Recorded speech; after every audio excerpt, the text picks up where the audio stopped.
noite, meus amigos, minhas amigas. Vocês aí no fundo conseguem me ouvir? Me ouvindo bem? Então, tá bom. Nós desligamos o ar-condicionado. Falar sobre Jesus, falar sobre o seu Evangelho, é extremamente delicado diante das nossas interpretações do texto que está escrito, daquilo que ali foi colocado.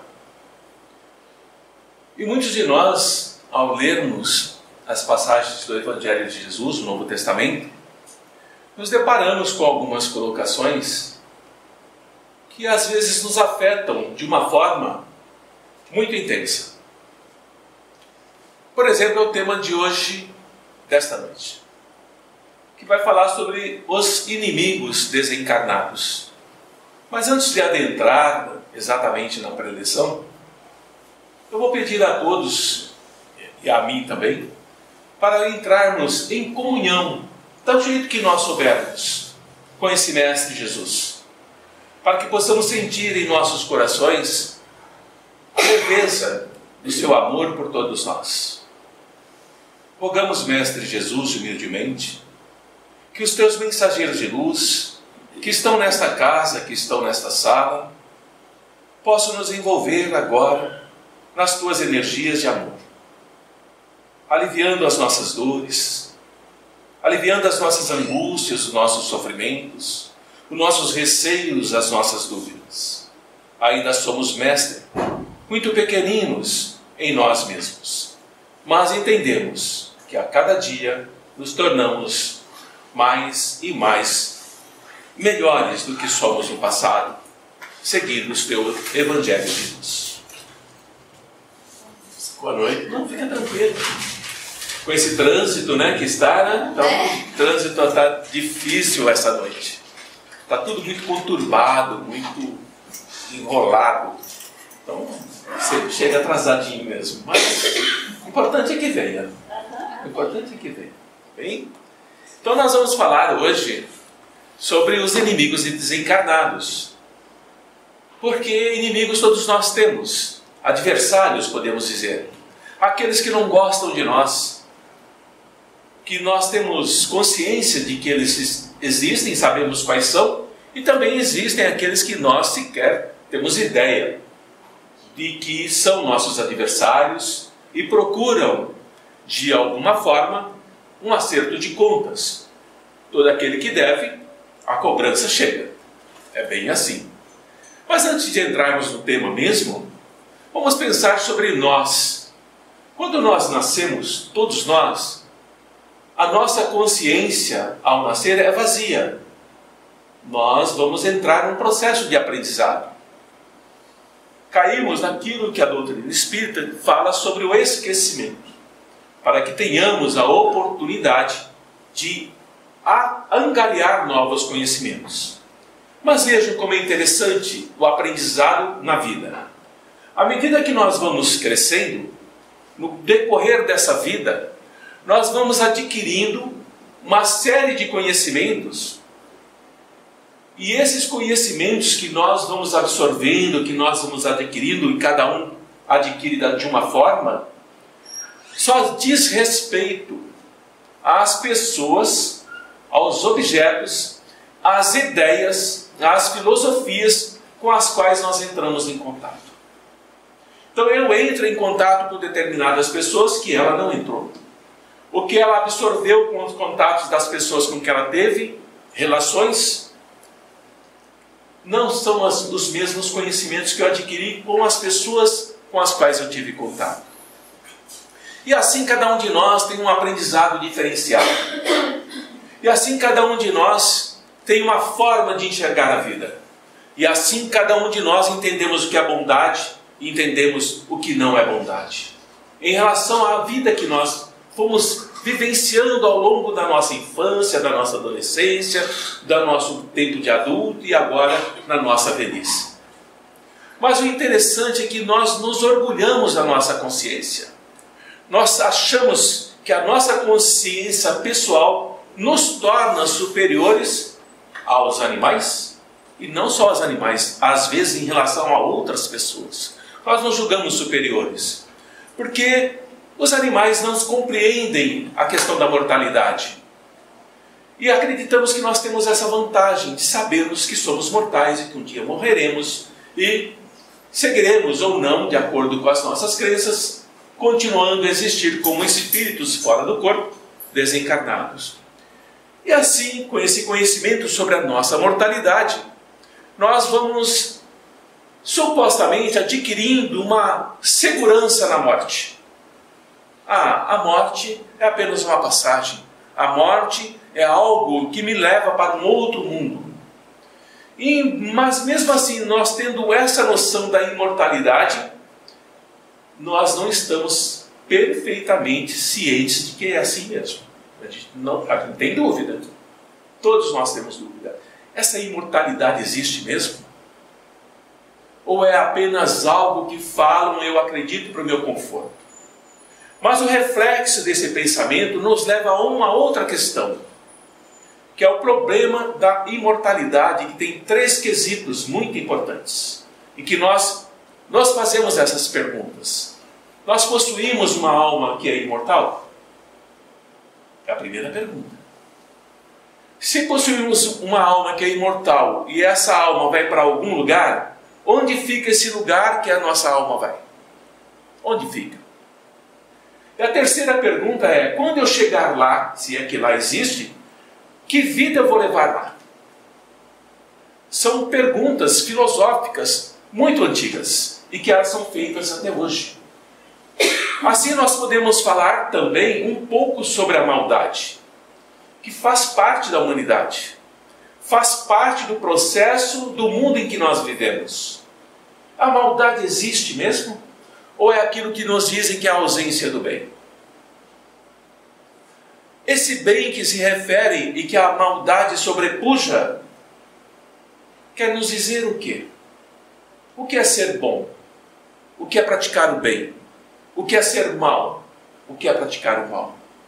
E nós vamos nos defrontando inúmeras vezes nessa jornada de espírito que somos desde o nascimento, de consciência totalmente em branco, para o momento em que nós estamos agora. Um espírito encarnado em aprendizado, procurando se desenvolver e entender as relações humanas. E nessas relações humanas, como é que eu me posiciono? Eu me posiciono nas relações humanas, sejam elas com a minha família, com o meu grupo de trabalho, com a pessoa com quem eu vivo, de uma forma em conflito, angustiada, desesperada, não entendendo o porquê estou aqui, porque eu sou assim, ou eu me posiciono de uma forma serena? Qual é realmente as forças que movimentam a mim? E nesse caso está a maldade, que nós entramos em grande conflito. Muitas vezes nós nos julgamos muito cruéis, muito maus. E nos culpamos por isso, nos acusamos, não nos perdoamos por alguma maldade que a gente fez no passado, inclusive lá na infância. Nós nos lembramos do que fizemos com um amigo e carregamos isso dentro de nós, aquele peso em nós. Então, mas o que eu quero dizer, e a doutrina espírita, os espíritos nos ensinam, que a maldade não é um estado permanente em nós. Nós passamos por períodos de desequilíbrio, que damos nome de maldade, onde ferimos o outro, enganamos o outro. Mas nós o fazemos porque estamos em aprendizado. Nós estamos exercitando as nossas capacidades e aprendendo com elas. Portanto, aquilo que chamamos de maldade e que nos fere, que nos acompanha, que nos acusa, foi um momento de imperfeição nosso. Um momento em que nós não entendíamos o que estávamos fazendo. Nós não compreendíamos o alcance daquela ação que estávamos fazendo em relação ao outro. Mas essa maldade, assim como a imperfeição, ela é momentânea, ela dura um tempo. E é dessa mesma forma que nós vamos corrigindo os nossos defeitos. Quantos defeitos que nós já tínhamos e hoje corrigimos? Quantos pensamentos que nós tínhamos e modificamos? quantas atitudes que nós tomamos e nos arrependemos, porque nós estamos mudando o tempo todo. E aquilo que eu considero, ou que considero maldade, perversidade e crueldade, foi apenas um momento que eu vivi. E eu posso corrigir esses erros, e à medida que eu corrijo esses erros, eu me volto para mim e vejo o quanto eu melhorei. E aqui tem um quesito muito importante para nós. A maldade também se refere a nós mesmos. Eu posso ser muito mau, muito cruel comigo. E aparentemente para os demais que estão fora de mim, eu sou uma excelente pessoa. Mas eu me magoo, eu me maltrato, eu me escondo nas profundezas do meu próprio eu. Para os outros eu sou bom, porque eu não faço nada para feri-los. Mas para mim, eu sou extremamente cruel, extremamente perverso. Aí temos os desequilíbrios da mente, onde há uma distonia entre aquilo que eu mostro que eu sou e o que eu realmente sou. E há um conflito em mim mesmo. E eu tenho a esperança de que a morte me livre disso. Eu tenho essa esperança. Eu desejo isso. Eu anseio por isso. Eu não tenho medo da morte, porque ela vai me aliviar. E é nesse momento em que nós, pensando dessa forma, muitos se precipitam a antecipar a volta ao mundo espiritual através do suicídio. Mas a morte só vai nos livrar da presença física do nosso inimigo, do nosso adversário, aquele que continua encarnado ou aquele que desencarnou e foi para o mundo espiritual, mas continua nosso inimigo. Aquele que eu vejo, que eu sei que é meu adversário, eu tomo cuidado com ele, eu não passo por onde ele está, eu não frequento os mesmos lugares que ele. Mas os desencarnados eu não vejo, eu não os percebo. Mas ele me vê e me percebe o tempo todo.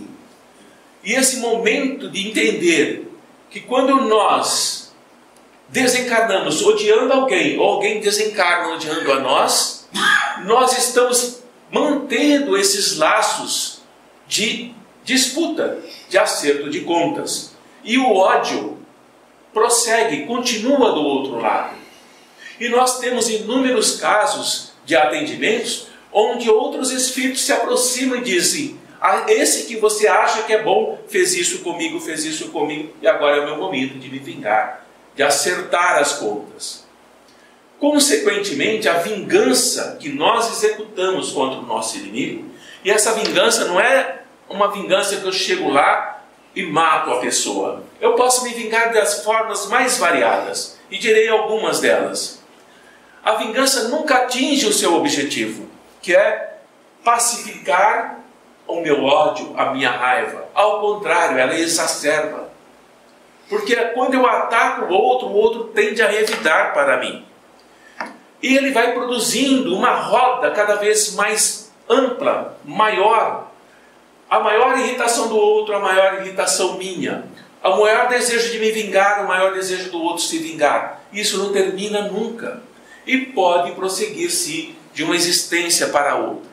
Consequentemente, nós que aqui estamos, já temos o coração mais aberto, já procuramos pensar diferente, temos os nossos adversários, desencarnados, que se lembram de nós como nós fomos lá atrás. E eles acreditam, pensam sinceramente que nós não somos capazes de mudar, que nós estamos vestindo uma máscara para nos escondermos deles, mas nós continuamos tão maus, tão cruéis quanto fomos no passado. E esse olhar que eles têm para conosco.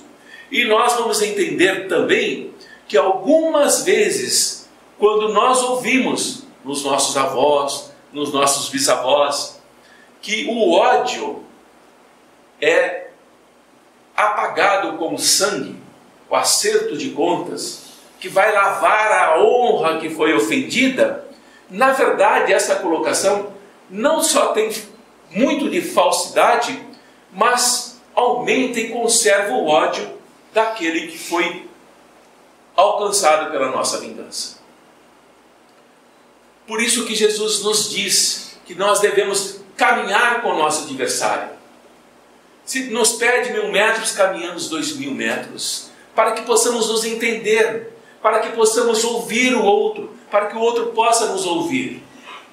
Mas nós, ao longo do nosso aprendizado, nós fomos ensinados a não levar desaforo para casa.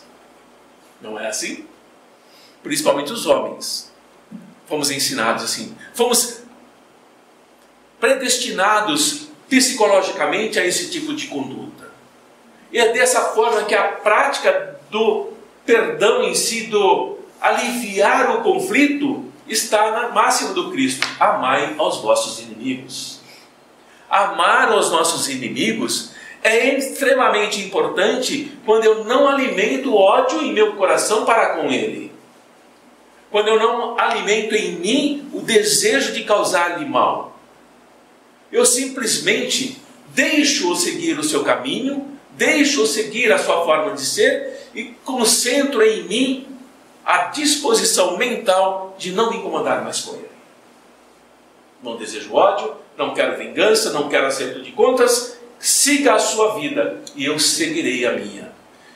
E o nosso coração, que às vezes no passado foi tão perverso, foi tão cruel, foi tão negro, se deixa tocar por essas boas ações que eu mesmo movimento em mim. E eu começo a perceber que mesmo às vezes a contragosto, eu percebo essa mudança acontecendo. E guardem o que eu vou falar.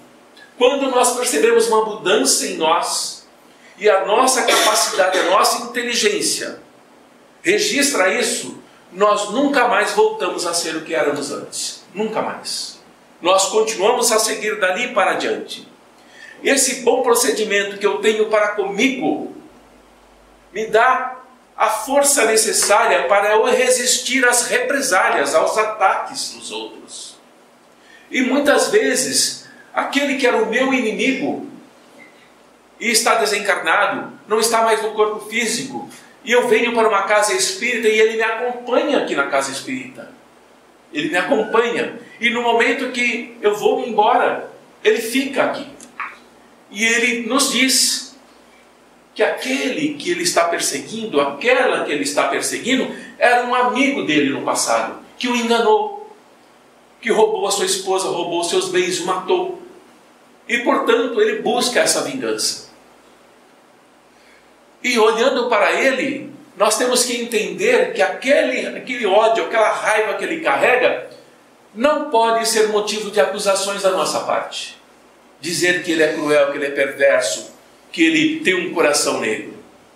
É preciso entender a dor dele. Porque aquele que encarnado que procura a casa espírita está carregando também uma dor, um sofrimento, algo que ele não entende, algo que o atrapalha na vida, algo que o desequilibra, algo que tira a sua concentração, algo que impede que ele progrida. São espíritos à nossa volta, irmãos nossos do passado, amigos nossos do passado, que nós transformamos em adversários. E eles nos acompanham. Consequentemente, podemos chegar à primeira conclusão, que podemos ter inimigos entre encarnados e desencarnados. Dos dois lados da vida onde nós nos encontramos.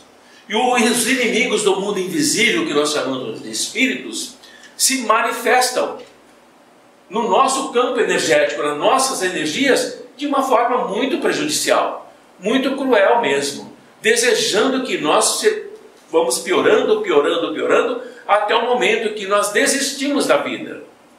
E não tenham dúvida que mais de 80% das pessoas, já em algum tempo da sua vida ou agora, já sofreram assédio de espíritos.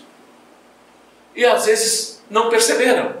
E outras tantas pessoas que são expostas sofrem tem grande sofrimento, tem grande dor, tem angústia, tem desespero, se desinteressa pela vida. Esses registram com maior intensidade a presença desses inimigos, a presença desses adversários. E por mais que façam, por mais que procurem as diversas formas de ajuda para se livrar dessa situação de angústia, não conseguem se libertar. Porque não depende só do encarnado que está procurando uma solução, depende do outro também. E é nesse momento que nós atuamos. É nesse momento que entram os estudiosos da doutrina espírita para conversar com esses espíritos, mostrar a eles que aquele encarnado que aqui está, que ele persegue, que ele acha que é cruel, se modificou. O coração dele já não é mais o mesmo, a forma de pensar não é mais a mesma, mas ele continua do mesmo jeito. Ele continua ligado àquele passado. Se esqueceu dele, se esqueceu da família dele, se esqueceu dos amigos dele, vivenciando um ódio completamente desnecessário, que causa grande sofrimento a ele. E quando ele entende as causas da sua dor, do seu ódio, da sua vingança, ele compreende que precisa modificar-se. E é nesse momento, nessa necessidade maior do espírito, que aquela blasfêmia, aquele ódio, aquele desejo infinito de destruir, vai se resolvendo, vai se amainando, vai se aplacando. E nesse momento eles têm a grata satisfação e choram muitas vezes quando a esposa ou o esposo aparece, quando o filho ou a filha aparece e fala com eles: meu pai, por que continua assim? Nós já estamos esperando você há tanto tempo. Por que continua perseguindo este que precisa seguir a sua vida? Venha conosco. E eles não se julgam dignos de se juntar à família, de tanto mal que fizeram. E assim somos nós. O quanto de mal nós fazemos hoje, ou já fizemos, e o quanto nós já nos modificamos e percebemos que a cada vez que nós nos modificamos e nos sentimos melhor, mais equilibrados, mais harmoniosos com a questão da essência da vida, mais fácil é para nós conseguirmos libertarmos-nos dos nossos adversários por nós mesmos. Com a ajuda que buscam, fica muito mais fácil, porque sem a modificação do íntimo de cada um de nós, é muito difícil libertarmos, afastarmos, socorrermos o espírito. Porque até conseguimos fazê-lo, mas a energia daquele encarnado, daquele que veio buscar ajuda, atrai novamente esse espírito para o lado dele. E é dessa forma que nós vamos entender que se não existissem homens maus na terra, não haveria espíritos maus. Os espíritos nada mais são pessoas encarnadas que desencarnaram com seus medos, com seus traumas, com seus ódios, com suas vinganças, com seus desejos, com seus desequilíbrios. Continuam assim. E nós precisamos ter um olhar de benevolência, de compreensão para com eles. Muito me surpreendo quando eu vejo trabalhos ligados à questão da espiritualidade expulsando esses irmãos como se fossem demônios, como se fossem monstros, aprisionando-os em celas, como se eles fossem condenados mais do que já estão. Precisamos ter para com eles um olhar piedoso, um olhar fraterno, porque além de estarem desencarnados, registrando com maior intensidade as energias que carregam em si, eles ainda sofrem o repúdio de nós. Nós os repudiamos, nós os desejamos distantes. Antigamente, vejam como nós já modificamos. Eram oferecidos sacrifícios de animais ou mesmo de pessoas para esses espíritos, para que eles se acalmassem, para que eles pudessem diminuir a sua raiva. E nós sabemos que esses espíritos do passado, esses demônios, são as almas dos homens perversos daquela época que ainda continuam perversos. Ainda não se livraram dos seus instintos materiais. E o que pode apaziguá-los? Somente quando nós olhamos para eles e dizemos assim: meu irmão, o que você deseja diante da tua dor? Qual é o limite da tua dor? Até onde você vai? Até onde você continua desistindo daqueles que você ama para perseguir aquele que você odeia? E é nesses instantes que eles caem em si e percebem o mal que estão fazendo. Inimigos desencarnados são complexos de se lidar, porque nós não os vemos, nós não sabemos onde eles estão e como e quando irão agir. Mas quando eles percebem em si que a vingança é um atraso dele mesmo e que ele pode se libertar disso, ele imediatamente aceita a oportunidade que está sendo dada a ele. Com isso eu estou dizendo, quando se sentirem envolvidos, cansados, irritados, sem motivo aparente, algum desconforto físico, sem nenhuma justificativa física em si, parem e pensem. Existe a possibilidade de ter alguém desencarnado, um espírito que não gosta de mim e que está me cercando com o seu campo energético? A resposta não precisa ser sim ou não. Se ele existir, se ele aqui estiver, que eu possa, do fundo do meu coração, desejar a ele o que eu tenho de melhor.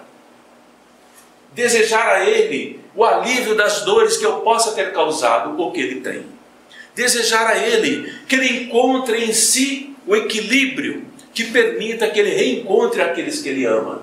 Essa forma de pensar faz com que você gere um campo de energia onde ele se sente confortável.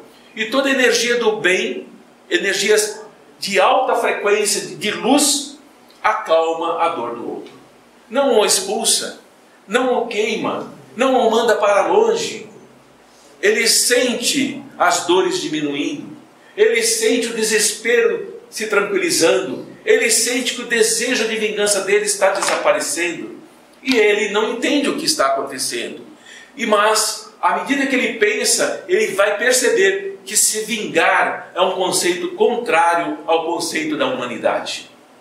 Ele vai perceber que quando ele se recusa em perdoar, ele revela o seu íntimo. E assim é conosco. E o perdão que nós falamos aqui é um perdão que ainda caminha pelo campo da benevolência. Não é um perdão em si, não sabemos perdoar ainda. Mas nós já não desejamos mais vingança. Nós desejamos apenas a paz. E essa paz é transmitida para esses irmãos. E eles vão perceber que nós realmente nos modificamos. E essa mudança que eu disse, que quando brilha em nosso coração e a nossa inteligência, a nossa consciência se dá conta disso, nós nos modificamos e não mais voltamos ao que éramos antes. Por isso a inteligência é a sede da nossa consciência. Está em nós isso. E aí nós fortalecemos e compreendemos que nunca estamos sozinhos. Sempre haverá alguém nos amparando, nos protegendo, nos orientando. Cabe a nós ouvirmos, cabe a nós interpretarmos, cabe a nós colocar em prática. Porque quando ficamos somente no campo da ideia, somente no campo do pensamento e não praticamos, não adianta nada. É preciso pensar, mas é preciso praticar também. É o que vocês estão fazendo aqui. Eu preciso de ajuda, procuram ajuda, fazem a prática. Nesse sentido, quando nós pensamos assim, Senhor, o que eu posso fazer para que esse ódio que me cega nesse instante não me leve a prejudicar aquele que eu não gosto? No passado, nós pegaríamos uma arma, iríamos até ele e daríamos um tiro. Nós fazemos isso. Hoje, fazemos diferente. Nós procuramos criar situações embaraçosas para o nosso adversário. Nós criamos problemas para ele no trabalho, ou ele cria para nós. Nós procuramos desestruturá-lo no núcleo familiar ou no núcleo de amigos. Implantamos sementes de discórdia. Viram aquela pessoa? Se você acreditava tanto que era um amigo bondoso, olha o que ele faz, preste atenção. E vai embora. Só basta isso, não precisa entrar mais em detalhe. Preste atenção no que ele faz. Perceba, olhe com atenção. E vai embora, só plantou essa sementinha e você começa a alimentar essa semente. E quando a pessoa se aproxima de você, você já tem um certo distanciamento. Não tem mais aquele calor de receber aquele amigo. Você mal cumprimenta, você procura se afastar o mais rápido possível. São formas de você se vingar do outro de quem você não gosta. E assim nós vamos entendendo as nuances da nossa personalidade, as características sutis de cada um de nós, que pode sim nos levar a um processo de desagregação, tanto do núcleo familiar como do núcleo de amigos, mas também pode nos levar a agregar cada vez mais pessoas que vibram, que sentem e que percebem em nós uma bondade. E quando precisam, sabem a quem procurar. Porque ouvirão uma palavra amiga, ouvirão sem nada dizer, apenas ouvir aquele desabafo que o coração precisa fazer. Assim, amar os inimigos significa modificar a nós mesmos e entender que nós carregamos ainda muito campo de maldade para conosco mesmo. É entender que o processo de perdoar a si mesmo faz-se necessário diante da nossa evolução da vida. Acrescentar conhecimento em nós não é suficiente para nos libertarmos de inimigos, sejam eles encarnados ou não. Mas a prática sim. E ao praticar, eu me torno uma pessoa cada vez melhor. Inimigos desencarnados? Ora, basta apenas transformá-los em amigos novamente. Readquirir a confiança deles. Porque não se esqueçam que foram amigos que nós enganamos, que nós roubamos, que nós vilipendiamos no passado. Nem sempre é assim. Mas a maioria está ligado a nós por desequilíbrios de encontros que não deram certo. Assim sendo, nesses poucos minutos, falando um pouquinho sobre inimigos desencarnados, que os nossos que aqui estão possam ser acolhidos nesse instante, pela espiritualidade. Então o nosso coração pode libertá-los nesse momento. Não basta dizer, eu quero que ele se liberte. É preciso libertá-lo. E nós vamos fazer isso agora. Eu vou pedir a vocês que apenas fechem os olhos e façamos um ato de imaginar o nosso coração como um pequeno sol. E lembrem-se de uma passagem de Jesus quando ele diz assim: vós sois luz. Vamos concentrar-nos nesse pequeno sol e fazer com que ele brilhe cada vez mais. E a cada vez que nós emitimos sentimentos de perdão, sentimentos de desculpa, de arrependimento profundo, essa energia que estamos gerando se espalha ao nosso redor, alcançando esses nossos irmãos, curando as dores, as feridas, aliviando os desequilíbrios da mente, permitindo que adormeçam em paz aqueles que há muito tempo não sabem o que é fechar os olhos.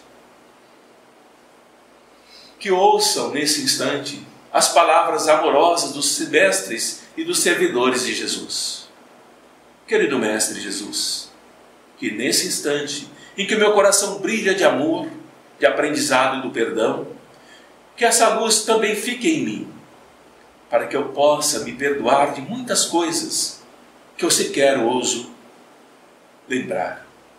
Mas eu, acima de tudo, Jesus amado, eu peço que essa luz alivie os nossos irmãos que não mais estão aqui encarnados, mas que sabemos que cercam-nos a todo momento, clamando por misericórdia. Que a tua luz esteja conosco, hoje e sempre.